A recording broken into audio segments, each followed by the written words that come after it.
Yeah, good evening, class. Today, I want to talk about Loom.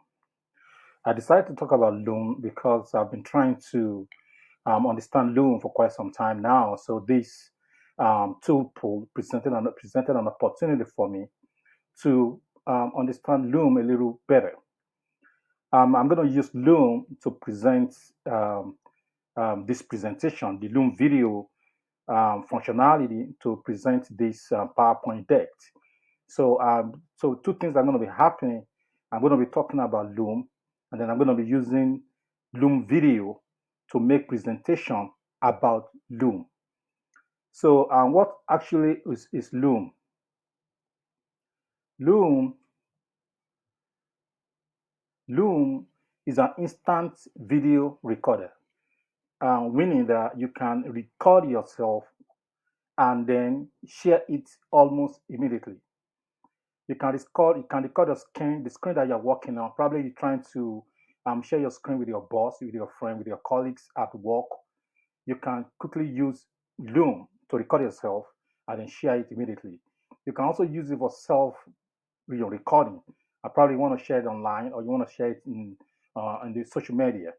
Then it has both the video and audio functionality, and it can work with Mac, with Windows, and of course with mobile operating systems devices. And when you're using Loom, it is possible for you to download it entirely and embed into your systems. Or if you already have Chrome, Google Chrome, you can that's already on your system. You can use Google Chrome to access Loom. What do you use? What can you use Loom for? You can use Loom in education to make presentation like I'm doing right now. And as a teacher, you can use it to present your Google slide, your PowerPoint to your students in case you are not going to be around and you want your students to see your instructional presentation, or your teachings for that day, and your recap for the day. You can use Loom to recap your day activities for to share with your students. And in the business world, they use Zoom and Loom for communication and to make sales speech to customers and to clients, and you get instant feedback. In engineering, you can use Loom also to present your design to your customers and get immediate feedback. And for personal usage, you can use it to make to come up with conversation with your friends, with your colleagues, and with your family, and of course put your updates out there on the social media. Those are the different usage you can use Zoom for. And of course, you can discover, on your own other usage that you can put Loom to.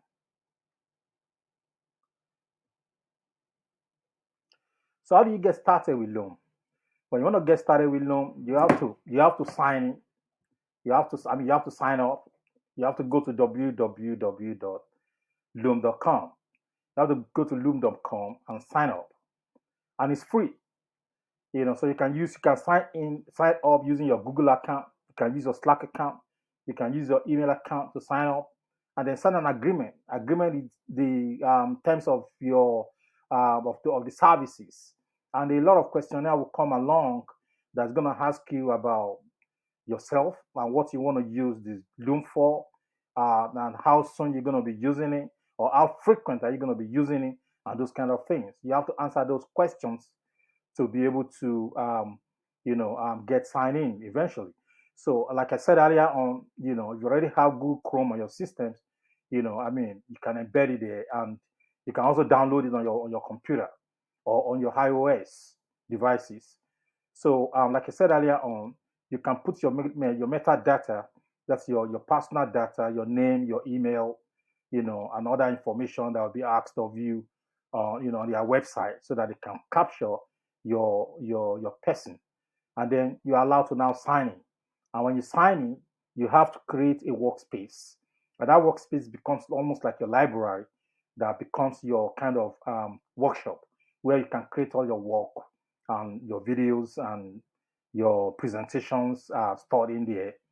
And before you start making any video presentation or video. I'm using Loom to make a video. You have to test your systems to make sure that everything is okay. Your audio system okay, your video okay, your mic okay. Then you can get started.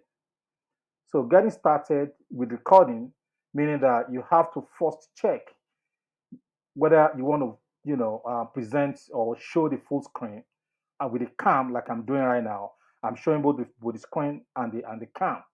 And then again, you have to decide whether it's going to be on the screen or on the cam, and then you decide whether you're going to show the entire desktop you're working with, or just the tab that is on the screen right now. So then you start recording. You start recording along the line. If you really don't like what you are doing, you can pause it, or then continue after pause. Then you can stop it all together, delete it if you want, if it doesn't meet your expectation. And then if everything is okay, meets your expectation, then you can play. Then along the line too, you can actually edit your work. You can cut off some of your work. You can create effects to enhance the visuals of your work, and then play it again to see whether this is okay enough. Then publish it. If it's okay, then you publish it. If it's not okay, like I said earlier on, you can delete it altogether. Then you cannot start sharing. You can share it using a link provided at Loom. You can use your email to share it. You can put it in the public space, and you can even share it, to your social media platforms. So it offers a multi facets avenues for you to share it to your audience. Then so if you now want to use Loom to make PowerPoint recording, how do you get started? Like I'm doing right now. The first thing you have to do is to create a PowerPoint, and of course, yes, create a PowerPoint. Then open your deck, and then put the slideshow on. Put the slideshow on, and then turn on your Loom. Turn on your Loom. Decide whether you want to show the entire screen, or just the cam, or both the screen and the cam, like I'm doing right now. I'm showing both the screen and the cam, and then you start recording, like I'm recording right now. And then when you're done recording, you end the recording, and then it goes straight into your library, and that means you're done. And I think that's just all about it. Thank you very much. Shukran.